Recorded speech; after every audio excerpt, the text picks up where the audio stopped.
Okay. Well, I can before we take the name of the Jew. They will go now here. We go to the man.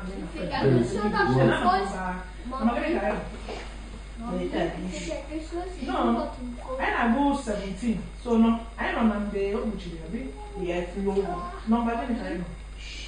Long, maybe next was ya, no, ya. However, Uche Ruhanala.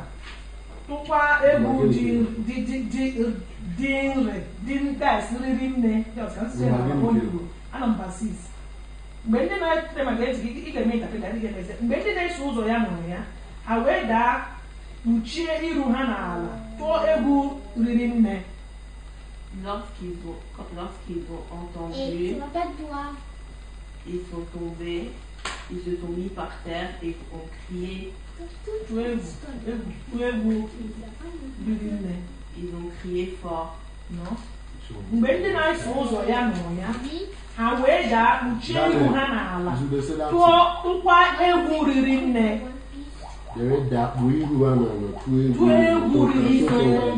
caché leur tête et ont eu très peur. Oui, c'est ça.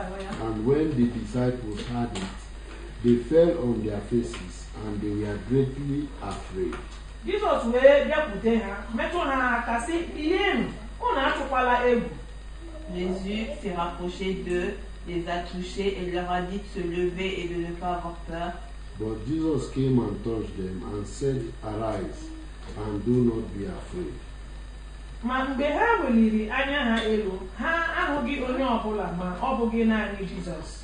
Et lorsqu'ils se sont levés, ils ont vu personne sauf Jésus. But when they had lifted up their eyes, they saw no one but Jesus only. Mgbe ha si na ugwu ahụ na-arịdata, Jizọs wee nye ha iwu sị, unu agwakwala onye ọbụla ihe unu nụrụ ruo mgbe nwa nke mmadụ ga-esi na ndụ nwụrụ anwụ bilie. Tu peux relire la première phrase. Mgbe ha si na ugwu ahụ rịdata, Jizọs wee nye ha iwu sị, lorsqu'ils sont descendus de la montagne, Jésus les a avertis et dit, ne dites à personne ce que vous avez vu.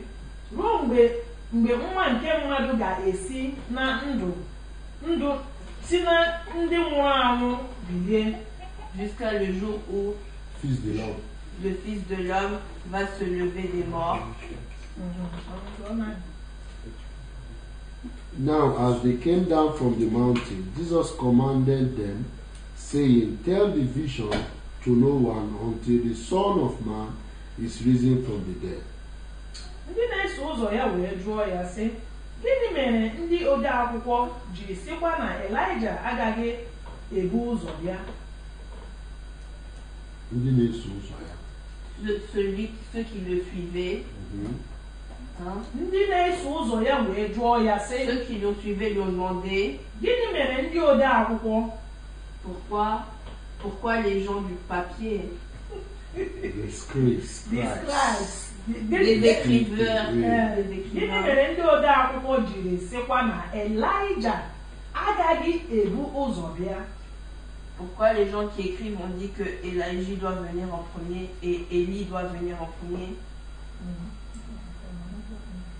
Now, as they came down from the mountain, and the disciple asked him, saying, "Why then do the scribes say that Elijah must come first?" Aweza ya sị, oweza sị, ọ bụ ezie na Elijah na-abịa. Ọ bụ ezie na Elijah na-abịa. Élie va venir. Ọ bụ eziokwu na Elijah na-abịa. C'est vrai que Élie va venir. Ọ ga-emekwa ka ihe niile dị ka ha. Ọ ga-emekwa ka ihe niile dị ka ha dị na mbụ. Ça va se passer comme tout ce qui s'est passé avant. Jesus answered and said to them, "Indeed, Elijah is coming first and will restore all things." 12. Ma asị m unu na Elijah abịaworị ugbu a. Je vous ai dit maintenant. ha amazughịkwa ya. Ils n'ont pas reconnu. Kama ha mere na arụ ya ka ihe ha chọrọ ọra.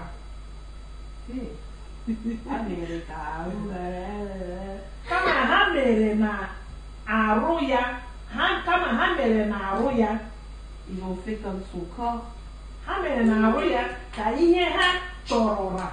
Ọbụna otu a ka ha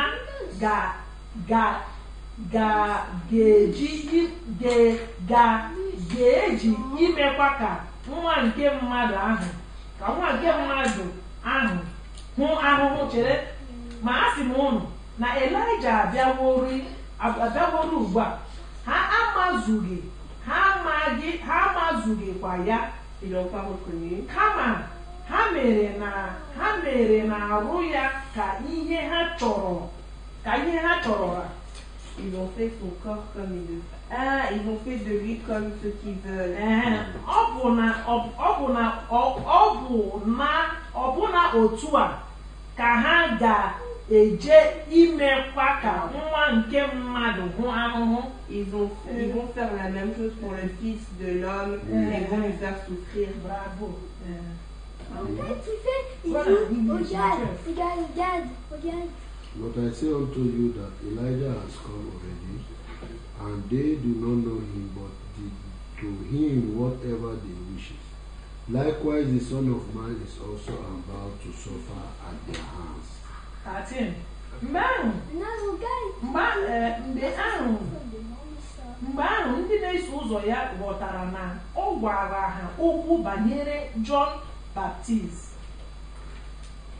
Mgbe ahụ ndị na-eso ụzọ ya ghọtara, ceux qui le suivent ont compris, na ọ gwara ha okwu banyere John Baptist. Il leur a dit quelque chose comme Jean Baptiste. Banyere John Baptist.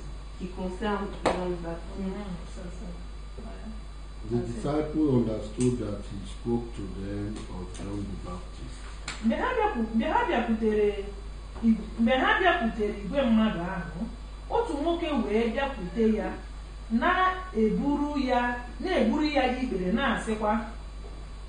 Lorsqu'ils se sont rapprochés, mgbe ha bịakwutere igwe mmadụ ahụ, quand ils se sont rapprochés du roi, igwe mmadụ. Mgbe ha bịakwutere igwe mmadụ,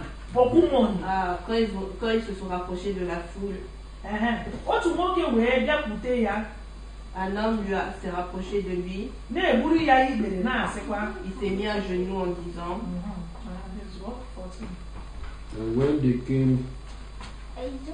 they had come to the multitude, the man came to him, kneeling down to him and saying. Mgbe ọ bịakwutere, okay, 15 onye nwe anyị mere nwa m nwoke ebere n'ihi na ọ bụ onye ọnwa na-eme ka anyị ghara ịdị ya mma. Ọ na-ahụkwa ahụhụ nke ukwuu n'ihi na ọtụtụ mgbe ọ na-adaba n'ọkụ, ọtụtụ mgbe ọ na-adabakwa na mmiri. Onye nwe anyị mere nwa m nwoke ebere. Pardonne mon fils, aie pitié en mon fils. N'ihi na ọ bụ onye ọnwa na-eme. Ọ bụ maladie. Onye ọnwa na-eme. Gị na-akpọ nwa onye ọnwa na-eme. Onye ọnwa na-eme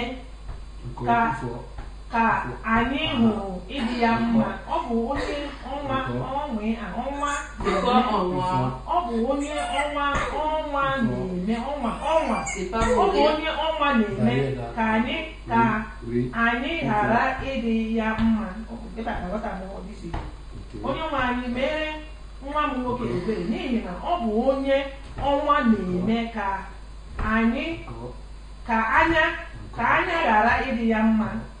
John, that is a lot. What are you telling me? Read the next one. Ọ na-ahụkwa ahụhụ nke ukwuu. Il souffre beaucoup.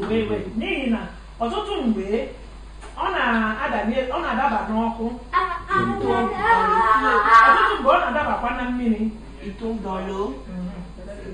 That is what Give me the point. Numbers 15.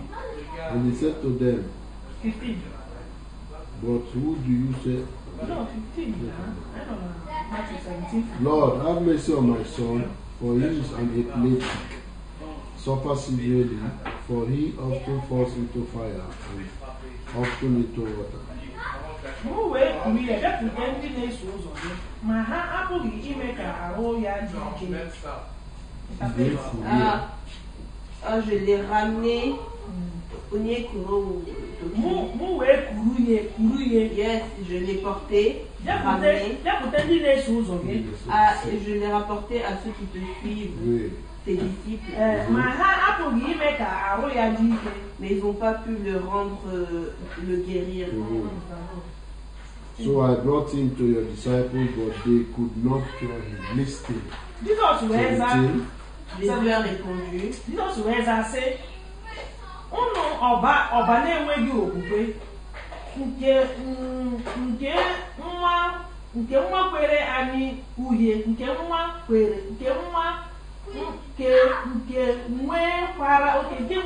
anya uhie ruo ole mgbe ka mụ na unu ga-anọ ruo ole mgbe ka mụ ga na-anọgide unu kutere m ya n'ebe a.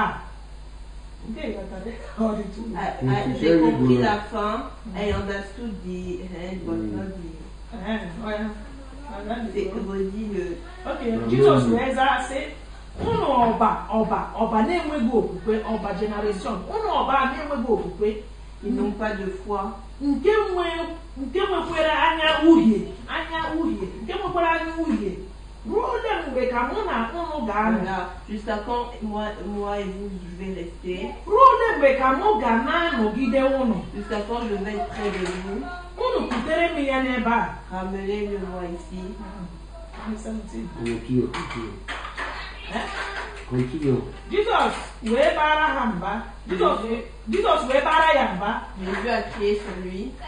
Mmụọ ọjọọ ahụ wee si n'ime ya pụta. O wee mee ka arụ nwa okoro ahụ dị ike site n'oge awa ahụ. Mauvais esprit sort de ce corps. Mgbe ahụ ndị na-eso ụzọ ya bịakwutere Jizọs iche sị, n'ihi gịnị ka anyị onwe anyị na-apụghị ịchụpụ ya? Mgbe ahụ ndị na-eso ụzọ ya bịakwutere Jizọs. Celui qui le suit ses disciples se sont rapprochés de lui. N'ihi gịnị ka anyị onwe anyị na-apụghị ịchụpụ ya? Pourquoi nous n'avons pas réussi à le faire sortir? O wee sị ha, il leur a répondu, n'ihi okwukwe nta unu. N'ihi okwukwe nta unu. C'est à cause de votre petite foi. N'ihi n'ezie asị m unu, ọ bụrụ na unu nwere okwukwe dị ka mkpụrụ mọstardị. Si vous avez une foi petite comme de la moutarde, unu ga-asị ugwu a. Vous allez dire, unu ga-asị ugwu a, ugwu a. Vous allez dire à cette montagne, si n'ebe a gabiga, sors d'ici. Ọ ga-agabigakwa. Il va partir. Ihe ọbụla agaghị adịkwa nke unu na-apụghị ime. Ihe ọbụla agaghị adị nke unu na-apụghị ime. C'est impossible que vous pourrez tout faire. Bravo. Ma otu a,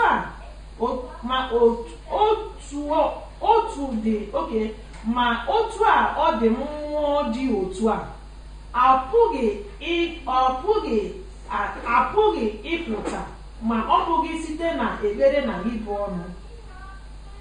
Ma otu ọ dị mmụọ dị otu a, comme un esprit comme ceci, apụghị ịpụta ma ọ bụghị site na ekpere na ibu ọnụ. Il ne va pas sortir sauf si vous priez et jeûnez.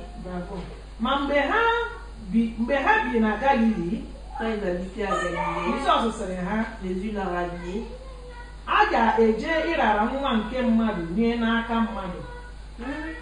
A ga-eje ịrara nwa nke mmadụ nye n'aka mmadụ. Ịrara. Apporter. Ịrara. Honey, go in English. So that God will better. God in English. God message interpret the written in English.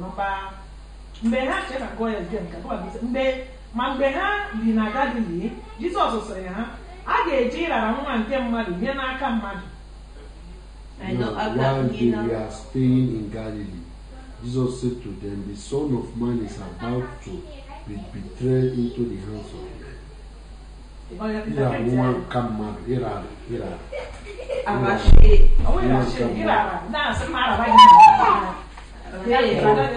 Un fils de l'homme, Apporter. dans la main de maison. Ils vont prendre le fils de l'homme et le mettre dans Oui, 23. Ha ga-egbukwa ya. Ils vont le tuer. Wee mekwa ka o si n'ọnwụ bie n'ụbọchị nke atọ.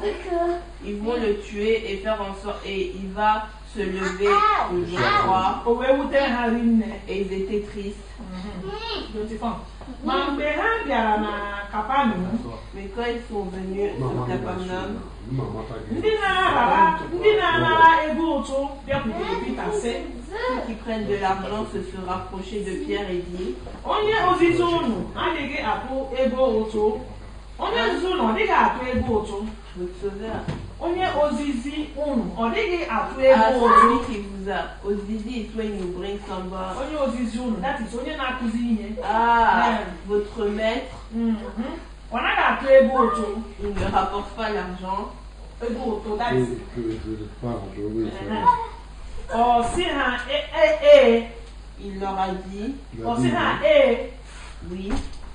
Mgbe ọ batara n'ụlọ, Quand il est arrivé à la maison, Jizọs wee buru ụzọ gwa ya okwu sị, Jésus leur a dit, gịnị bụ uche gị Simon?